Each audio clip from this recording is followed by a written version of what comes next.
ನಮಸ್ಕಾರ. ಮೆನಿಕ್ಯೂರ್ ಮತ್ತು ಪೆಡಿಕ್ಯೂರ್ ವಿಧಾನದ ಕುರಿತ ತರಬೇತಿಗೆ ಸ್ವಾಗತ. ಈ ತರಬೇತಿಯ ಕೊನೆಯಲ್ಲಿ ಮೆನಿಕ್ಯೂರ್ ಮತ್ತು ಪೆಡಿಕ್ಯೂರ್ ನಡೆಸಲು ನಿಮಗೆ ಸಾಧ್ಯವಾಗುತ್ತದೆ. ಮೆನಿಕ್ಯೂರ್ ಮತ್ತು ಪೆಡಿಕ್ಯೂರ್ ನಡೆಸಲು ನಿಮಗೆ ಬೇಕಿರುವ ವಿವಿಧ ಪರಿಕರಗಳು ಮತ್ತು ಸಾಧನಗಳನ್ನು ಇಲ್ಲಿ ಪಟ್ಟಿ ಮಾಡಲಾಗಿದೆ. Client chair, manicure stool, manicure table, manicure tray, manicure bowl, infrared lamp, hot plate, medium size bowl, electric manicure kit, orange wood stick, emery board, magnifying glass, cuticle pusher, cuticle clipper, nail brush, nail scissors, nail buffer, spatula, pedispa, foot file, toenail clipper, pedicure clipper, UV LED lamp.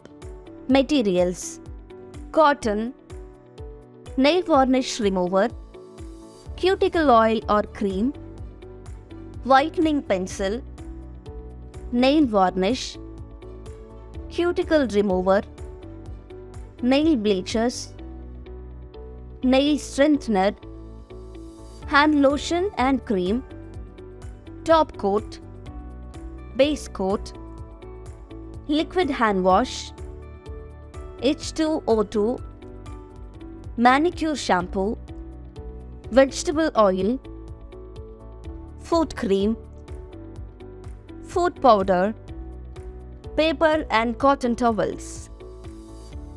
ಸರಳ manicure procedure ಮಾಡಲು ಅಗತ್ಯ ಕ್ರಮಗಳನ್ನು ಮೊದಲು ನೋಡೋಣ. Manicure table set ಮಾಡಿದ ಮೇಲೆ ನಿಮ್ಮ ಗ್ರಾಹಕರನ್ನ ಕುಳ್ಳಿರಿಸಿ ನಿಮ್ಮ ಕೈಗಳನ್ನು ತೊಳೆದುಕೊಳ್ಳಿ. ಗ್ರಾಹಕರ ಕೈಗಳನ್ನು ಸ್ಯಾನಿಟೈಸ್ ಮಾಡಿ. ಗ್ರಾಹಕರ ಕೈಗಳನ್ನು ತಪಾಸಣೆ ಮಾಡಿ ಮತ್ತು ನಿರ್ಧರಿಸಿ. ಕೈಗಳು ಮತ್ತು ಉಗುರುಗಳ ಸ್ಥಿತಿ, ಮೆನಿಕ್ಯೂರ್ ಮಾಡಲಾಗದ ಯಾವುದೇ ಸ್ಥಿತಿ ಇದೆಯೇ, ಬೆರಳಿನ ತುದಿಗಳು ಮತ್ತು ಉಗುರುಗಳ ನೈಸರ್ಗಿಕ ಆಕಾರವನ್ನು ನೋಡಿ. ನೇಲ್ ವಾರ್ನಿಷ್ ಅನ್ನು ತೆಗೆದುಹಾಕಿ. ಎಡಗೈಯಲ್ಲಿ ಸಣ್ಣ ಬೆರಳಿನಿಂದ ಆರಂಭಿಸಿ ಎರಡನೆಯ ಮಧ್ಯದ ಮತ್ತು ಹೆಬ್ಬೆರಳಿನ ಮಧ್ಯೆ ಕಾಟನ್ ಪ್ಯಾಡ್ ಅನ್ನು ಸುತ್ತಿ.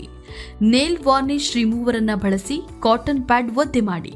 ಪ್ರತಿ ಬೆರಳನ್ನು ಪ್ರತ್ಯೇಕವಾಗಿ ಹಿಡಿದುಕೊಳ್ಳಿ. ತೇವಾಂಶಗೊಂಡ ಕಾಟನ್ ಉಲ್ಲನ್ ಅನ್ನು ನೇಲ್ ಪ್ಲೇಟ್ಗೆ ಗಟ್ಟಿಯಾಗಿ ಒತ್ತಿ. ಉಗುರಿನಿಂದ ಮೇಲಕ್ಕೆ ಕಾಟನ್ ಪ್ಯಾಡ್ ಅನ್ನು ಗಟ್ಟಿಯಾಗಿ ಒತ್ತುವ ಮೂಲಕ ಉಗುರಿನ ಬುಡದಿಂದ ತುದಿಯವರೆಗೆ ಉಗುರಿನ ವಾರ್ನಿಷ್ ಅನ್ನು ತೆಗೆದುಹಾಕಿ. ಇದರಿಂದ ಕ್ಯೂಟಿಕಲ್ಗೆ ಹಳೆಯ ಪಾಲಿಶ್ ಅಂಟಿಕೊಳ್ಳುವುದು ತಪ್ಪುತ್ತದೆ. ಉಗುರುಗಳಿಗೆ ನೀವು ಆಕಾರ ನೀಡುವಾಗ ಗರಗಸದ ಚಲನೆಯನ್ನ ಮಾಡಬೇಡಿ ಮತ್ತು ಉಗುರಿನ ಬದಿಯಲ್ಲಿ ಆಳವಾಗಿ ಫೈಲ್ ಮಾಡಬೇಡಿ. ಬದಿಗಳಲ್ಲಿ ಬೆಳೆಯಲು ಅವಕಾಶ ಮಾಡಿಕೊಟ್ರೆ ಉಗುರುಗಳು ಹೆಚ್ಚು ಬಲವಾಗಿ ಮತ್ತು ಉದ್ದವಾಗಿ ಬೆಳೆಯುತ್ತವೆ. ಕ್ಯೂಟಿಕಲ್ ಅನ್ನ ಮೃದುವಾಗಿಸಿ. ಎಡಗೈಗೆ ಕ್ಯೂಟಿಕಲ್ ಕ್ರೀಮ್ ಅಪ್ಲೈ ಮಾಡಿ ಮತ್ತು ಬೆಚ್ಚನೆಯ ಶುಚಿಯಾದ ಸೋಪ್ ಮತ್ತು ನೀರಿನ ದ್ರಾವಣದಲ್ಲಿ ಮುಳುಗಿಸಿ. ಕ್ಯೂಟಿಕಲ್ ಸಡಿಲ ಮಾಡಿ ಎಡಗೈಯನ್ನ ಒಣಗಿಸಿ. ಕ್ಯೂಟಿಕಲ್ ರಿಮೂವರ್ ಹಚ್ಚಿ. ಕಾಟನ್ ಉಲ್ಲನ್ನಲ್ಲಿ ಸುತ್ತಿದ ಆರೆಂಜ್ ವುಡ್ ಸ್ಟಿಕ್ ಅನ್ನು ಬಳಸಿ ರೋಟರಿ ಚಲನೆಗಳನ್ನು ಬಳಸಿ ಕ್ಯೂಟಿಕಲ್ ಸಡಿಲ ಮಾಡಲು ಆರಂಭಿಸಿ. ಕ್ಯೂಟಿಕಲ್ಗಳನ್ನು ಹಿಂದಕ್ಕೆ ನೂಕಲು ಕ್ಯೂಟಿಕಲ್ ಪುಷರ್ ಅಥವಾ ಆರೆಂಜ್ ವುಡ್ ಸ್ಟಿಕ್ ಅನ್ನು ಬಳಸಿ. ಈ ಹಂತವನ್ನ ಮಾಡುವಾಗ ಕ್ಯೂಟಿಕಲ್ ಅನ್ನ ತೇವವಾಗಿಡಿ. ಹೆಚ್ಚುವರಿ ಕ್ಯೂಟಿಕಲ್ ಅನ್ನ ತೆಗೆಯಿರಿ. ಸಣ್ಣ ರೋಟರಿ ಮೂವ್ಮೆಂಟ್ಗಳನ್ನು ಬಳಸಿ ಸತ್ತ ಕ್ಯೂಟಿಕಲ್ ಅನ್ನ ನಿಧಾನವಾಗಿ ತೆಗೆದುಹಾಕಿ. ಹೆಚ್ಚುವರಿ ಕ್ಯೂಟಿಕಲ್, ಅಸಮಾನವಾದ ಕ್ಯೂಟಿಕಲ್ ಅಥವಾ ಹ್ಯಾಂಗ್ ನೇಲ್ಗಳನ್ನು ಟ್ರಿಮ್ ಮಾಡಲು ಕ್ಯೂಟಿಕಲ್ ನಿಪ್ಪರ್ ಬಳಸಿ ಒಂದೇ ಸೆಗ್ಮೆಂಟ್ ಆಗಿ ಕ್ಯೂಟಿಕಲ್ ತೆಗೆದುಹಾಕಿ. ಬಲಗೈಗೆ ಕ್ಯೂಟಿಕಲ್ ಕ್ರೀಮ್ ಹಾಕಿಕೊಳ್ಳಿ ಮತ್ತು ಫಿಂಗರ್ ಬೌಲ್ನಲ್ಲಿ ಮುಳುಗಿಸಿ. ಎಡಗೈಗೆ ಮೆನಿಕ್ಯೂರ್ ಅನ್ನ ಮುಂದುವರೆಸಿ. ಮುಕ್ತ ಹಂಚಿನ ಅಡಿಯಲ್ಲಿ ಸ್ವಚ್ಛಗೊಳಿಸಿ. ಕಾಟನ್ ತುದಿ ಇರುವ ಆರೆಂಜ್ ವುಡ್ ಸ್ಟಿಕ್ ಅನ್ನ ಸೋಪ್ ನೀರಿನಲ್ಲಿ ಒದ್ದೆ ಮಾಡಿಕೊಂಡು ಮುಕ್ತ ತುದಿಯ ಅಡಿಯಲ್ಲಿ ಸ್ವಚ್ಛಗೊಳಿಸಿ. ಮಧ್ಯಭಾಗದಿಂದ ಒಂದು ಬದಿಯ ಕಡೆಗೆ ಚಲನೆ ಮಾಡಿ. ಹ್ಯಾಂಡ್ ಕ್ರೀಮ್ ಬಳಸಿ ಮುಂಗೈ ಹಿಡಿದುಕೊಂಡು ಲಾಂಗ್ ಸ್ಟಿಪ್ಪಿಂಗ್ ಸ್ಟ್ರೋಕ್ಗಳಂತಹ ವಿವಿಧ ಸ್ಟ್ರೋಕ್ಗಳನ್ನು ಎರಡೂ ಕೈಗಳನ್ನು ಮಸಾಜ್ ಮಾಡಿ ಮತ್ತು ಅದಕ್ಕೆ ಮಸಾಜ್ ಮಾಡಿ. ಇನ್ನೊಂದು ಕೈಗೂ ಇದೇ ಮಸಾಜ್ ಹಂತಗಳನ್ನು ಪುನರಾವರ್ತನೆ ಮಾಡಿ. ಎಡಗೈಗೆ ನೇಲ್ ಪಾಲಿಶ್ ಹಚ್ಚಿ ಮತ್ತು ನಂತರ ಬಲಗೈಗೆ ಹಚ್ಚಿ. ಎಲ್ಲ ಸಲಕರಣೆಗಳನ್ನು ಸ್ಯಾನಿಟೈಸ್ ಮಾಡಿ. ಸೇವೆ ಮುಗಿದ ನಂತರ ತಕ್ಷಣವೇ ಗ್ರಾಹಕರ ಆಭರಣವನ್ನ ವಾಪಸ್ಸು ನೀಡಬೇಕು. ಸರಳ ಮೆನಿಕ್ಯೂರ್ ಕ್ರಮವನ್ನ ಮಾಡುವುದು ಹೇಗೆ ಎಂದು ನಿಮಗೆ ತಿಳಿದಿದೆ. ಈಗ ನಾವು ರೆಗ್ಯುಲರ್ ಪೆಡಿಕ್ಯೂರ್ ಪ್ರೊಸೀಜರ್ ಮಾಡುವುದು ಹೇಗೆ ಎಂದು ನೋಡೋಣ. ಸೋಂಕು ನಿವಾರಕ ದ್ರಾವಣದಲ್ಲಿ 3 ರಿಂದ 4 ನಿಮಿಷಗಳವರೆಗೆ ಗ್ರಾಹಕರ 2 ಕಾಲುಗಳನ್ನು ನೆನೆಸಿ ಪೆಡಿಕ್ಯೂರ್ ಶಾಂಪೂ ಮತ್ತು ಹೈಡ್ರೋಜನ್ ಪೆರಾಕ್ಸೈಡ್ನ ದ್ರಾವಣದ ಕೆಲವು ಹನಿಗಳನ್ನು ಅದಕ್ಕೆ ಹಾಕಿ.